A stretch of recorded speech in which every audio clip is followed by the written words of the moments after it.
अचानक इधर क्या हुआ कि पारस अस्पताल की स्थिति बहुत अच्छी नहीं है, इनको रेवेन्यू चाहिए। अचानक षड्यंत्र शुरू हो गया। हमारे जो जूनियर साहब जो हैं उनको लगा अब तो हम लोग इंडिपेंडेंट कर सकते हैं, और एक ऑपरेशन में उन्होंने थोड़ा सा प्रयोग किया भी कि सर की जरूरत नहीं रहेगी। अब सवाल है कि आपका रेवेन्यू घट रहा है, तो भाई आपके यहाँ मरीज आना नहीं चाह रहा है तो कितनों जोड़ लगावेंगे, तो वो पैसा तुमको कैसे आवेगा जब मरीज नहीं आवेगा। तो आपका रेपुटेशन इतना खराब हो रहा है कि कोई मरीज इस अस्पताल में आना चाहता है नहीं है। तो कम्पीट करिए ना, बेटर सर्विस दीजिए, कम पैसे लीजिए। पैसा दूह लेते हैं। जो मैं प्रोस्टेट का ऑपरेशन अपने अस्पताल में करता हूँ 80,000 में, वो 1,80,000 आप लेते हैं। कौन सा भाई ऐसे अजय कुमार ऑपरेट कर रहा है। नमस्कार, आप लाइव सिटीज देख रहे हैं और मैं हूं आपके साथ सौम्य राठी। आज हमारे साथ मौजूद हैं डॉक्टर अजय कुमार, जो किसी परिचय के मोहताज नहीं है। पटना के पारस अस्पताल के फाउंडिंग पिलर रहे। पारस में ट्रांसप्लांट की शुरुआत इन्होंने की, उस अस्पताल को एक मुकाम तक पहुंचाया और अचानक एक रात नोटिस आ गया कि अब आपकी ज़रूरत नहीं है। क्या है कहानी, अब आगे सर से ही समझेंगे। सबसे पहले सर, लाइव सिटीज़ पर आपका बहुत बहुत स्वागत है। धन्यवाद। सर, आपने पारस के शुरुआती दिनों में उन्हें इतना बड़ा बनाने में बहुत महत्वपूर्ण योगदान दिया। ट्रांसप्लांट तक आपने ही शुरू करवाया। अचानक क्या हुआ कि आपको नोटिस भेज दिया गया कि अब ज़रूरत नहीं है? ऐसा है कि इसको मत कहो कि ज़रूरत नहीं है। कारपोरेट कभी नहीं किसी को कहती है, वो भी हमारे जैसे स्टेचर के लोगों को, कि आपकी ज़रूरत नहीं है। बड़ा घुमा फिरा के लोग करते हैं। इसके पीछे बहुत बड़ा षड्यंत्र था। आज से 6 साल पहले इन लोगों के परसुएशन पर एक बार मैंने, इसके मालिक जो धर्मेंद्र नागर है डॉक्टर, बहुत जूनियर डॉक्टर है, लेकिन भाई पैसे के बदौलत कॉरपोरेट ग्रुप मैंने पारस ग्रुप का एमडी है, उसको मैंने रिफ्यूज़ कर दिया था कि मैं पारस नहीं आऊँगा। लेकिन मेरे कुछ मित्र यहाँ हैं जिन्होंने ज्वाइन किया पारस। उसमें डॉक्टर तलत हलीम है जो उस समय एग्जीक्यूटिव डायरेक्टर थे, और मेरे गुरु डॉक्टर अब्दुल हई हैं जिनके साथ ये लोग करते हैं। हालांकि उनका मैनेजमेंट में कोई हाथ नहीं है, उन्होंने अपना अस्पताल इनको दिया हुआ है चलाने के लिए। इन लोगों के कहने पर, परसुएशन पर, और प्रोफेसर हई चूँकि मेरे गुरु हैं, सर्जिकल गुरु, तो उन्होंने हाथ पकड़ के कहा कि अजय तुम पारस में ट्रांसप्लांट करने नहीं आओगे। मेरी भी इच्छा थी। बिहार में मैंने यूरोलॉजी स्थापित किया, एक आया, अब 100 हो गए हैं, तो मुझे बड़ा गर्व होता है। लेकिन इस बात का हमेशा हमको अफसोस रहता था कि ट्रांसप्लांट हम नहीं अपने अंडर में शुरू करा पाए, जो जिसकी कैपेसिटी हमारे पास है। ऑल इंडिया यूरोलॉजी सोसाइटी में लोग, जिसका मैं अध्यक्ष रहा, वो लोग हमको कहते थे कि सर ट्रांसप्लांट आप कहानी वहाँ करवा रहे हैं। मुख्यमंत्री ने भी एक बार कहा था। तो हमने इस सेंटिमेंट से पारस ग्रुप ऑफ हॉस्पिटल्स को ज्वाइन किया कि मैं यहाँ पर ट्रांसप्लांट शुरू करूँगा, और उस तरह से मेरी पहचान भी हुई। पहला ट्रांसप्लांट हमने जब किया तो मेरी टीम नहीं थी। तो यहाँ मूलजी भाई पटेल हॉस्पिटल है नाडियाड गुजरात में, जो कि विश्वविख्यात हॉस्पिटल है, और उसके विश्वविख्यात सर्जन डॉक्टर महेश देसाई, जो तब तक 3,500 से ऊपर ट्रांसप्लांट कर चुके थे, उन लोगों मेरे उनकी कमेटी में भी मैं रहा हूँ। उन लोगों को जब मैंने कहा तो वो बड़े खुश हुए। उन्होंने कहा कि ठीक है, आप अजय जी आप ज्वाइन कीजिए और हम मदद करने आएंगे। शुरू में आपके लोगों को ट्रेन भी करेंगे बिना किसी पैसे कौड़ी के। उन्होंने एक शर्त रखी कि हम आएंगे, आपके चलते पारस हॉस्पिटल में हम लोग ट्रांसप्लांट को इस्टेब्लिश करेंगे, लेकिन एक पैसा आपसे नहीं लेंगे। यहाँ तक कि आने जाने का खर्च भी वो लोग तैयार थे कि हम लोग अपना रखें। क्या नहीं इतना मत कीजिए, इतना तो पारस को करने दीजिए कि आपका आने जाने का और यहाँ रहने का खर्च हो। पहला ट्रांसप्लांट मैंने जो शुरू किया था आज से 5 साल पहले, तो समझिए 5 साल से थोड़ा ज़्यादा हुआ करीब।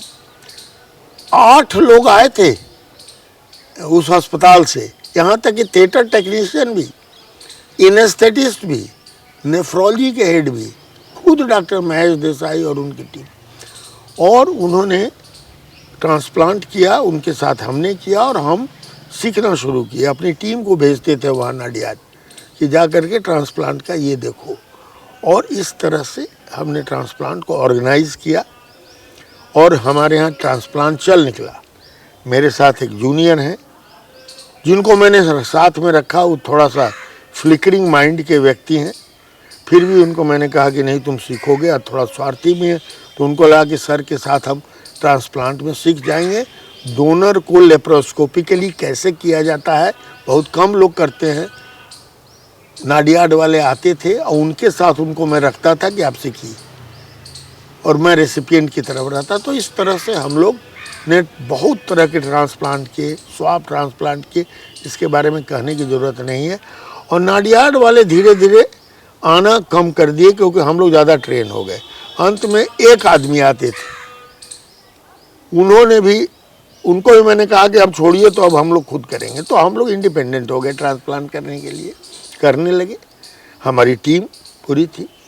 और ये डॉक्टर साहब जो हैं, इनके साथ एक और डॉक्टर को मैंने लिया, ये काफ़ी अच्छे ट्रेंड हो गए लेप्रोस्कोपिक डोनर नेफ्रेक्टमी में।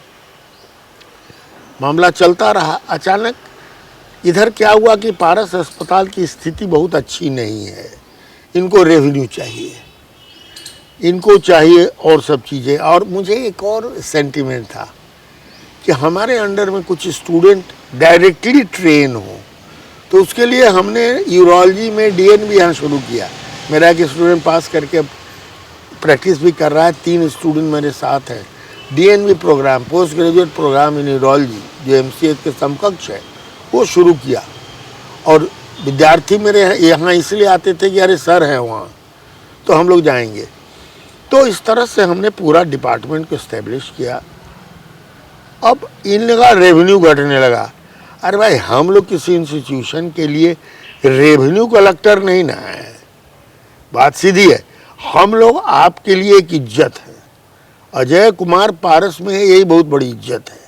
तो हमने काफ़ी इनको मदद की, सिर्फ यूरोलॉजी में नहीं। और मेरे नाम के चलते, मैं अपना कोई बहुत लंबा चौड़ा ये नहीं दे रहा हूँ, लेकिन मेरे नाम के चलते इनको काफ़ी बढ़िया ये मिला। पोस्ट ग्रेजुएट एजुकेशन में भी मैंने मदद किया, क्योंकि मैं national medical council of India में नेशनल बोर्ड में 15 साल उधर 10 साल इधर रहा। अभी भी नेशनल बोर्ड के थ्रू इनके कोई भी चीज़ें होती हैं आगे पीछे, उनसे मदद इनको करवाते हैं। तो मैं बड़ा खुश था कि चलो भाई साथ मिलके काम कर रहे हैं। अचानक षड्यंत्र शुरू हो गया। हमारे जो जूनियर साहब जो हैं, उनको लगा अब तो हम लोग इंडिपेंडेंट कर सकते हैं, और एक ऑपरेशन में उन्होंने थोड़ा सा प्रयोग किया भी कि सर की ज़रूरत नहीं रहेगी। और मैं इनकी पैरवी कर रहा था कि भाई इनको जरा था। अच्छा, वो रोज़ रोज़ कहते थे कि हम भाग जाएंगे, उधर चले जाएंगे, तो मैं नहीं पैरवी की थी कि भाई थोड़ा पैसा उसा लोग का बढ़ाइए ताकि लोग रहें, हम लोग बढ़िया से काम करें। लेकिन उसका उल्टा ये हुआ कि ये तो इस्टेब्लिश हो गए, इन्होंने षड्यंत्र किया और इन लोगों को बताया कि अब सर की ज़रूरत नहीं, हम लोग इंडिपेंडेंट ट्रांसप्लांट कर लेंगे। जिसकी चर्चा जब हमसे उन लोगों का डिस्कशन हुआ, उसकी जो सीईओ है doctor Mrs senti, she not a doctor, वो नर्स है जो ट्रेंड है मैनेजमेंट में, तो उससे जो ये चर्चा हुई तो उसने मुझे ये बताया कि सर आप छोड़ दीजिए ना ट्रांसप्लांट, वो लोग कर लेंगे। दैट मीन्स ये षड्यंत्र हुआ था, उन लोगों ने कहा था पैसा है उनका ये। तो कहा मैं तो तुरंत समझ गया, और उसने जैसा कहा ना, कोई हटाया नहीं, एक बड़ा ऑफर दे दिया हमको, सो कॉल्ड। कहा कि सर आप ट्रांसप्लांट से हट जाइए, और लिफाफा पकड़े हुए थी कि सर आपको हम डायरेक्टर एजुकेशन रिसर्च और स्ट्रेटेजी प्लानिंग बनाना चाहते हैं, जिसमें आपको गुड़गांव भी जाना होगा, यहाँ भी रहना होगा, और आप हम लोग को मदद करेंगे इसमें सर। उन्होंने कहा जस्ट होल्ड ऑन। अरे मैं तो मेडिकल काउंसिल ऑफ इंडिया में रह के देश भर के मेडिकल एजुकेशन और रिसर्च का और नेशनल बोर्ड में रह के स्ट्रेटेजी प्लानिंग मैंने किया है। अभी छोटे से कॉर्पोरेट का तुम हमको बना रही हो। I know what is your intention, you want to elbow me out of this system, कि यू आर ऑफरिंग दिस। पैसे में भी दिक्कत नहीं थी, ऑफर तो वही थे सब कुछ। मैंने कहा न यहाँ पे पैसे के लिए आया और न नॉन क्लिनिकल काम के लिए आया, मैं ट्रांसप्लांट के लिए आया। और यदि तुम चाहती हो कि मैं इसको इस ऑफर को लूं तो साथ में मैं ट्रांसप्लांट का भी हेड रहूंगा। ट्रांसप्लांट हम नहीं छोड़ सकते जिसके लिए हम आए। तो बोले कि सर यू नो कुछ कुछ ऐसे ही उन लोग का जो स्टाइल है बोलने का। हमने कहा कि थैंक यू वेरी मच, आप सोच लो। फिर 2 दिन के बाद मैंने मैसेज किया कि अभी तक आपका मैसेज नहीं आया है। उसके 2 दिन का मैंने कहा मंडे तक मुझे आप बताओ क्या है डिसीजन। उसने हमको फ़ोन किया और ये कहते हुए, देखिए उसकी जुर्रत, इतने कम उम्र की औरत और हो गई है CEO, तो कहती है चूंकि आपने हमको मैसेज किया था इसलिए आपको फ़ोन कर रही हूँ। उन लोगों को ये भी फिक्र नहीं थी कि साहब वो लोग खुद बोले कि हाँ सर हम लोग कर रहे हैं। और वो जो उसका मालिक वहाँ बैठा हुआ है धर्मेंद्र नागर, कल का बच्चा, पैसे की बदौलत, खानदानी पैसे की बदौलत ये अस्पतालों को चला रहा है। अब पूरा कर्ज में डूबा हुआ है ये ग्रुप, हम बता दें बढ़ रहा है, लेकिन अंदरूनी बात बताएं कर्ज में डूबा। मैं उसने मुझे ताम झाम के साथ बुलाया, बाजे गाजे के साथ बुलाया। पहला ट्रांसप्लांट हुआ तो पूछिए मत। वो व्यक्ति ने इतना भी नहीं महसूस किया कि एक बार मुझे फ़ोन करके ये बताए कि सर आपके यहाँ ये जा रही है हमारी CEO, इससे डिस्कस कर लीजिएगा और जो ये होगा फिर बाद में आपको बताएंगे। आज तक उसने हमको फ़ोन नहीं किया। इतना उसकी अकड़ है, और उस अकड़ का कारण जो है वो नहीं है, अकड़ का कारण हमारे खुद विभीषण लोग हैं। यदि ये लोग षड्यंत्र न करते तो इतना अकड़ता। उसी पारस अस्पताल में बहुत कुछ वर्षों पहले की बात है कि एक डॉक्टर गोपाल हुआ करता था कार्डियोलॉजी में, बड़ा ब्रिलियंट। उससे इनका झंझट हुआ, इन्होंने उसको नोटिस दे दिया कि आपकी ज़रूरत नहीं है। उस समय डॉक्टर अजय सिन्हा जो भी इसमें है मेदांता में, डॉक्टर ये शाहीन नाम था या क्या नाम था उसका, बहुत ब्रिलियंट था, डॉक्टर दीनानाथ, ये सब कार्डियोलॉजी टीम में थे। एन मास उन्होंने रिजाइन कर दिया, कहा कि यदि हमारे एक कलीग के साथ ऐसा हो रहा है तो हम लोग नहीं रहेंगे, ये लोग सब छोड़ के चले गए। और आज मुझे इन्होंने कहा कि यदि आप नहीं लेते हैं रिसर्च और एजुकेशन तो सॉरी सर जी।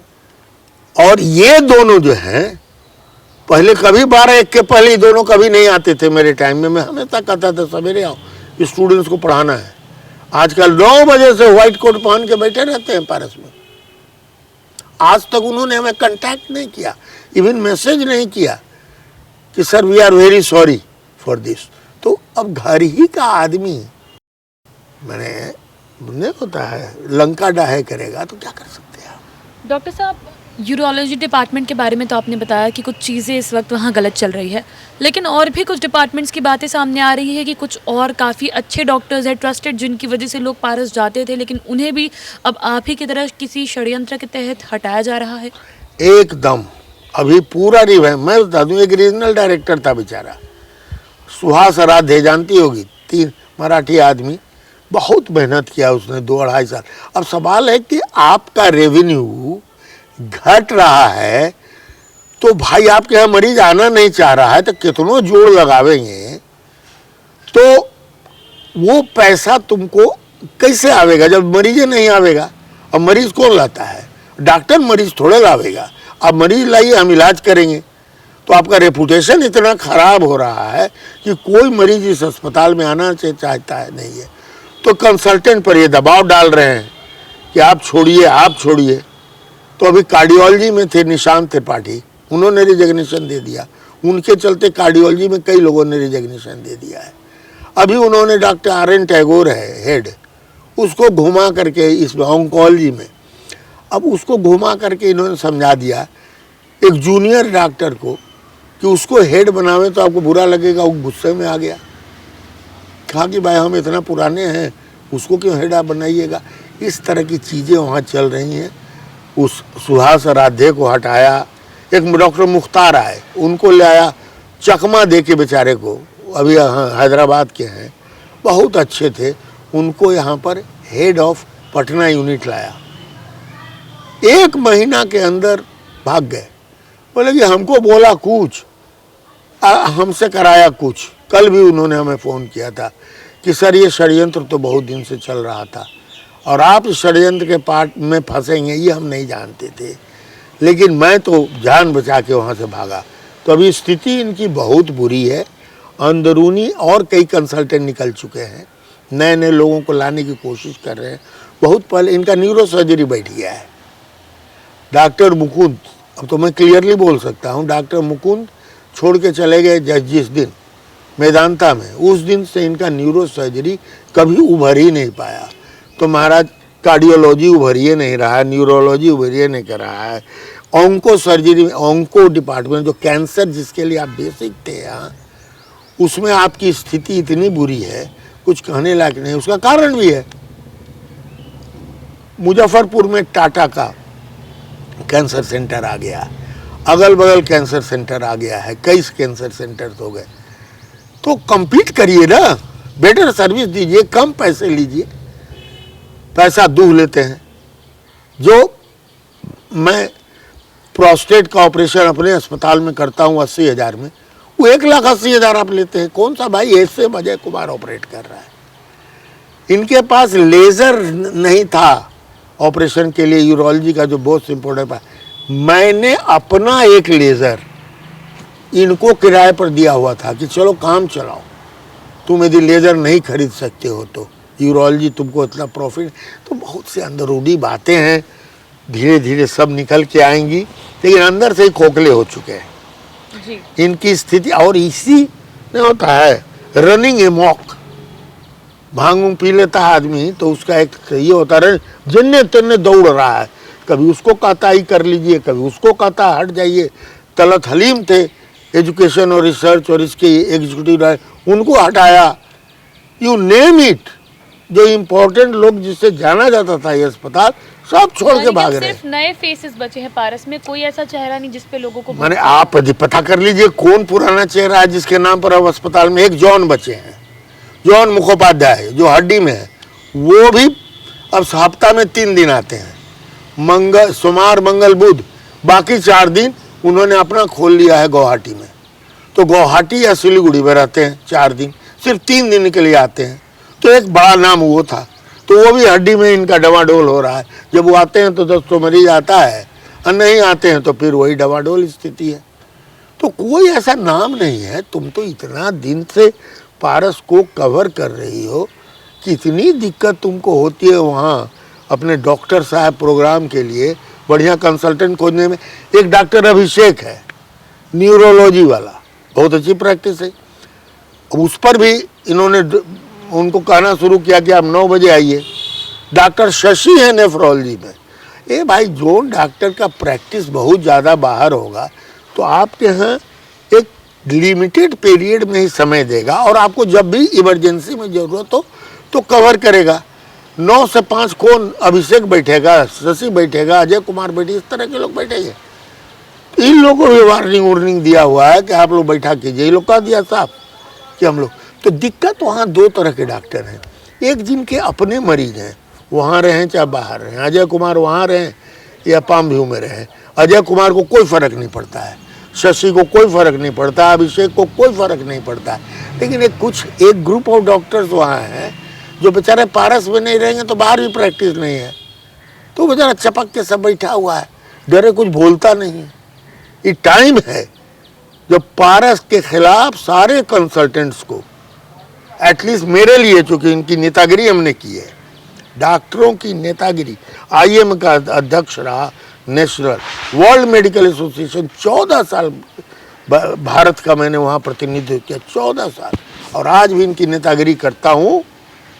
तो इनको तो चाहिए था ना जी, उठ के खड़े हो। तो दूसरा को क्या कहें, हमरे बचवा सब जो है हमरे मैंने षड्यंत्र कर दिया।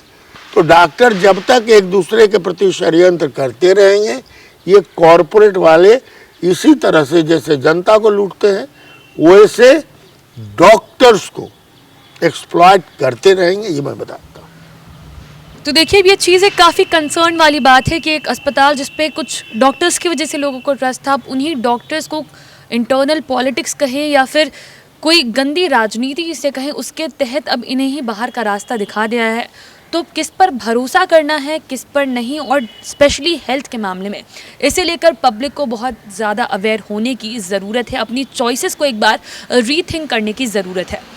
बाकी की वीडियोस के लिए आप लाइव सिटीज़ के साथ बने रहें। अगर इस वीडियो को फेसबुक पर देख रहे हैं तो पेज को लाइक करें, यूट्यूब पर देख रहे हैं तो चैनल को सब्सक्राइब करें। धन्यवाद।